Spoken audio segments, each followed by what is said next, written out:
Let's go to the bad now. What was your bad? What is your bad point? My bad point is, and something that upsets me quite a lot, and something that makes me kind of sad, is the fact that ropz is still stuck in mousesports. I think we can discuss this for a long time probably, and we have been able to discuss this more or less for a year now. But ropz being stuck in mousesports is just boring. You know, he's such a gifted player. He's such a versatile player. He's so good at the game that I consider him to be one of the absolute best in Counter-Strike as of right now, and he's still stuck with this lineup that ever since Kerrigan left, I don't really see the direction they're going in.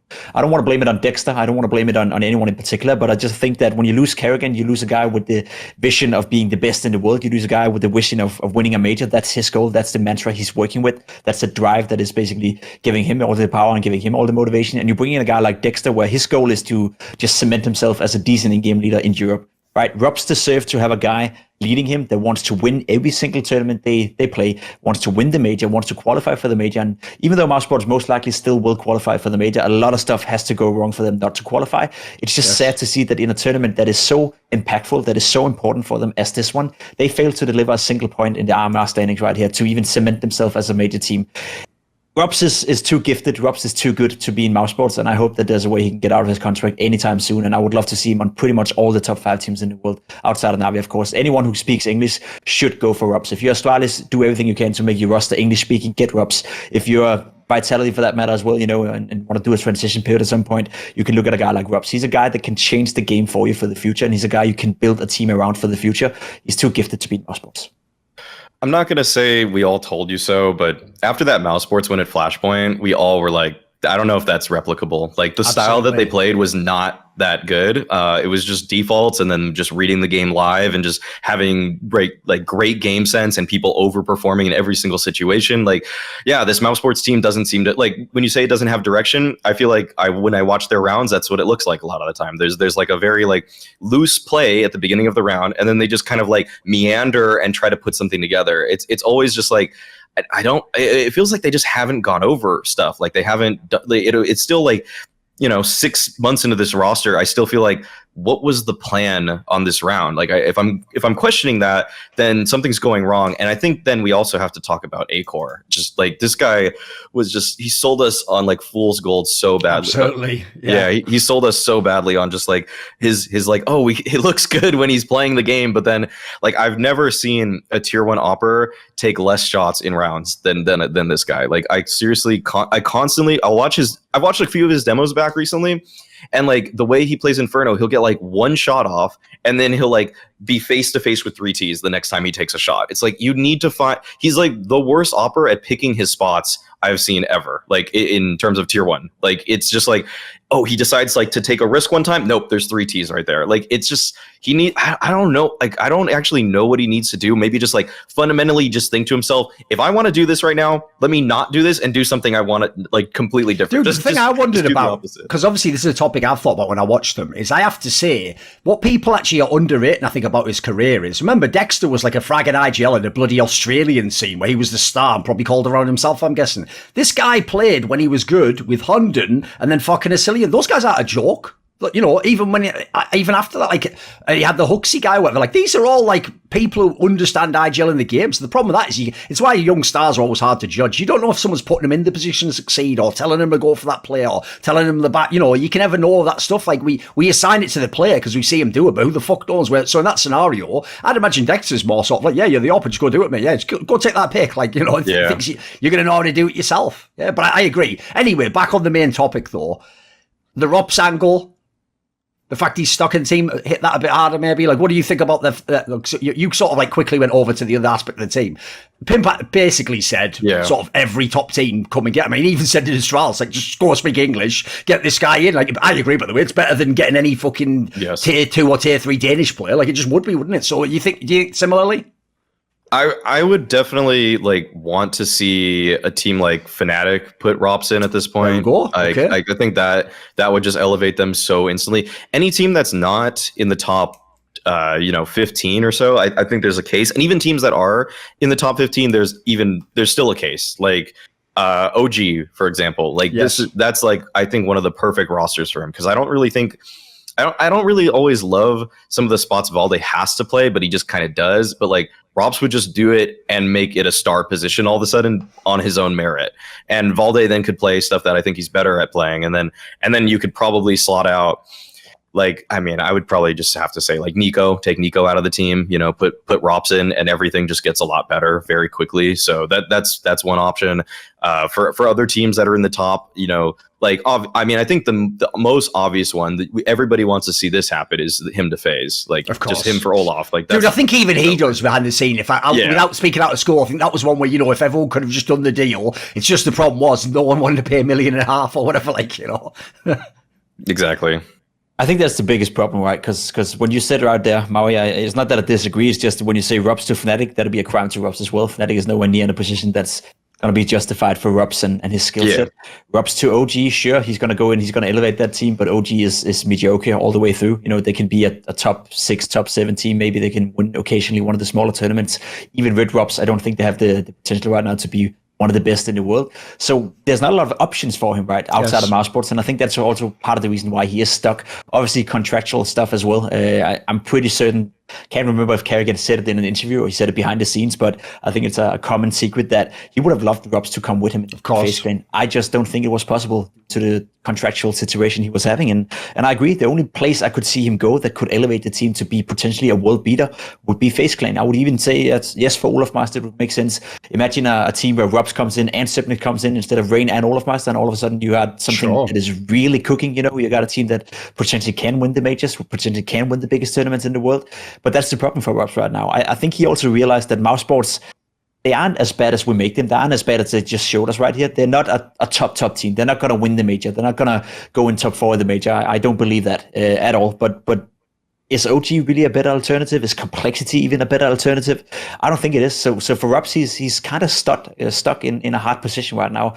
Unless FaZe somehow find a way to get him out of his contract, or unless he can wait it out, then there's not really a lot of places ropz can go right now, because I don't think it's realistic that Astralis will go for an English-speaking roster anytime soon. And that's the problem. He's hard stuck in mousesports, and some of it is not even his own fault. There's just nowhere else he can go that actually would be justified and considered a good enough team for him to go to and make that move that it would be leaving mousesports.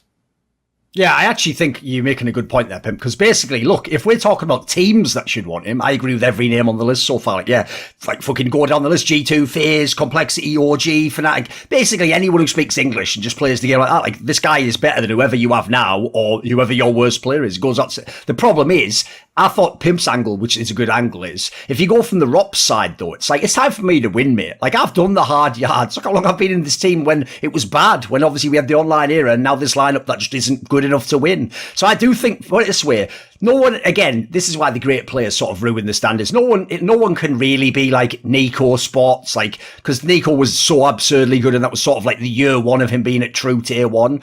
But if you ignore that, ropz is fucking unbelievable for how good he is in this team. Like, yeah, again, this is a guy that does carry the team all the time. On the Flashpoint 3 angle, I'll even give you the stats, Maui Steak. Imagine fans watching this and going, yeah, that'll last. So all you need to know is, right, Frozen had a 1.35 rating for the tournament. By the way, that's like, you know, fucking simple, right? ropz himself had a 1.30, and are you ready? Dexter had a 1.18, that'll last. And Acor had 1.12. Bymass had 1.10. Do you understand these numbers, boys? Like, we'll take 2 people with the worst fucking ratings there, and you could potentially win that tournament. Like, that is, like, by definition, the least replicable tournament performance by an underdog probably ever in the history of fucking CSGO. That is ridiculous. Like, that was never going to hold up. And all you had to do, they could have played everything the same way. Just tune the numbers down to where they would be, and obviously you're not going to get the same results, are you? So I thought people, yeah, they were just, like, in CSGO, in League of Legends rather, that's just called like fucking hopium, where you just huffing on the belief that could be, it could never have been real. Come on, guys. Like, every number except ropz is totally implausible. Like, even Frozen's not going to do 1.35 every fucking tournament. Like, otherwise, guess what? We wouldn't be having this discussion right now, would we? We'd be going the other way, going, actually, I don't know, Pip, if he needs to leave the team, you know, his IGL's putting up 1.8 numbers, and if he's got a player that has the same average as Simple over every single tournament, like, it'd be the other way around, wouldn't it? We'd we just get trying to say Carrigan should join mousesports? Actually, like it would be the other way around. So yeah, it goes without saying.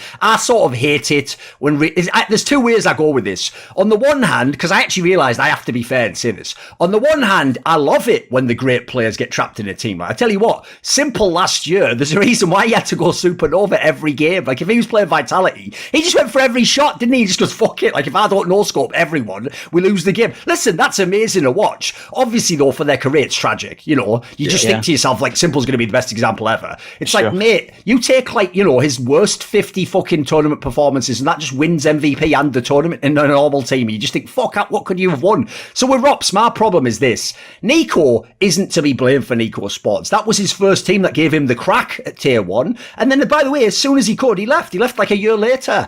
The problem I have with the whole ropz thing, and you might have known from the video I did where I alluded to this is a guy who re-upped about a year and like almost a year and a half ago, basically. It was when they'd just gone to the online period. Yeah. And I'm not going to say what he said, but I told this guy straight up, do not do this. I said, look, literally what you do is when your contract ends, first of all, even if you do want to go back to mousesports, because they still had Carrigan, they still had some players he liked. I said, even if you want to go back, you've got to test the market. You've got to at least see who might have signed me, who would be out there.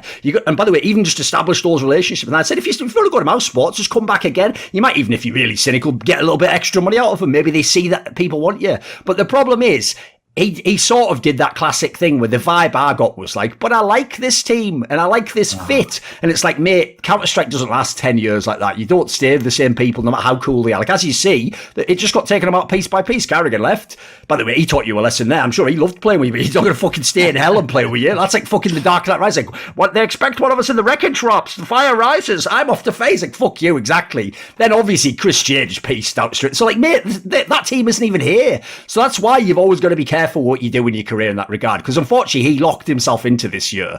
And then on top of it, like, you can't turn to your org, mousesports, and go, how can you ask for so much buyout? Because we just fucking reinvested in you and a top salary and everything, mate. Like, we're either paying to win the tournament there, or we have to sell you for a lot of money. Like, we're not going to sell you for cheap. We're mousesports, dude. That's our whole business. So unfortunately, he did do this to himself a little bit. So I'll just say this. Luckily, if you know the way buyouts tend to work, the longer it goes and the less time on his contract, I think his contract ends like around like the spring next year or something like that. The longer that it goes, and when it gets to like, luckily around the major, we'll be talking like 6 months, 5 months, which is exactly when people are going to want to buy. That's when you can get that price down. That's when it isn't $1.5 million anymore. The $1.5 million is, do you want to buy this brand new Lamborghini right now? And I actually just bought it myself. That's when it's like, I could sell you it. Yeah, you know what? Actually, if you give me $1 million, that's starting to look good. I could buy like 2 or 3 pieces with that. Like, you know what I mean? That's when it'll make sense for both parties. So I do believe this will be resolved in about the spring or so of next year. Maybe even right after the major, if someone gets a big balls move like Pimp says. Maybe FaZe does the old move that they did in 2017, where they had a really good lineup, they failed the major, and then they were like, you know what, fuck this, bring in Guardian and Olafmeister. And everyone in the whole scene was like, what? You're allowed to do it? Is this Football Manager? Like, it was dude, that was one of the craziest moves. When I even saw it, I was like, this has to be exaggerated. There's no way this move's happening. And they just did, didn't they? So there's a world in which maybe if they believe in the team, but obviously I don't think they're making the major, it's like take a miracle at this point in time. Yeah, there's a world they could do that move, so I certainly hope for it. Want to see more cool, funny, interesting clips based on topics from my content? Well, subscribe to this channel then, or, you know, be a pleb and don't.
because it ties in the RMRs. What was your ugly point? My ugly is just that the cash prizes at the RMR are just like slaps in the face. I know. What are those? What even are those? Yeah, it's just pointless. It's just the most pointless thing ever. Like, you look at who came in like last place at the CIS RMR or the EU RMR, and they got like $500. Like I just don't understand even like, so that's between the coach, you know, you divide it by 6 or something, so you're roughly getting $80 a person or something, and it's like, what is this even for? Like one dinner, you know, like what like it. So I just always thought that attaching the RMR to a prize purse, like if you want to make it really top heavy so it looks exciting to win it, sure, I think that's actually more valid. But then people maybe try in the final. Yeah, exactly. If it gave a reason for people to try in the final, then sure. But like, it was a $5,500 difference between first and second at the CIS RMR, and yet they gave A and K23 $500 each. It's like, what is even the point of that? That's like the bus fare home, isn't it? It's like, there's the bus fare. Just get the fuck out of here. Like, what? You can't. Yeah, that's actually to take the train back to like away. Exactly. Yeah, it just is so pointless to me. It rubs me the wrong way that it even exists. Right, Pip, this is obviously a bit of an obscure point. Do you have any thoughts on that? Yeah, I think the concept behind the RMRs is to give exposure to some of the upcoming teams as well, right? And you know, follow some of the underdog story and potentially give them a platform to perform and qualify.